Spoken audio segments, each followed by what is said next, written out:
It was not until the transition period, the 30 days provided after my election and before I took office, that I came to recognize the scope and the extent of the transit cutbacks imposed by the previous administration in the past 4 years, which served to reduce service and increase crowding on the transit system.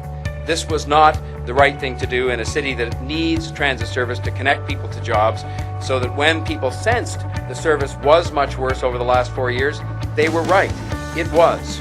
And in 61 different areas of the city, we're fixing that, or beginning the process of fixing that, by restoring or adding service that Torontonians always needed and still need today. Not only though was service impacted, these cutbacks disproportionately hit those who needed transit the most, particularly those living in the suburban areas of the city. As I've said earlier on, transit connects people to jobs. It provides a means of getting around for people who don't have a car or who don't find it practical to use their car, and we want people to use public transit. These proposed service improvements that we're announcing today are in line as well with the city's poverty reduction strategy, which advocates for more access to public transit at all hours of the week so people can stay connected to jobs. I have always believed, and I continue to believe, that the best poverty reduction strategy, not the only one, but the best one you can employ most effectively, is to help ensure that people have good, secure jobs. And it's the city's job to make sure that people have the public transportation that will permit them to get to those opportunities where they exist, so that people can connect to their jobs and keep those jobs.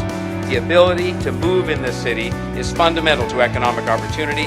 It is fundamental to an active family life and personal life. It is fundamental to uniting a city and to having a degree of fairness in terms of people having access to different parts of the city or different things that go on in the city. And so I believe that these TTC improvements we're announcing today will go one more step to uniting the city, building one Toronto that is strong, united, prosperous, and fair. We will find ways to save money at the same time as we invest more in public transportation.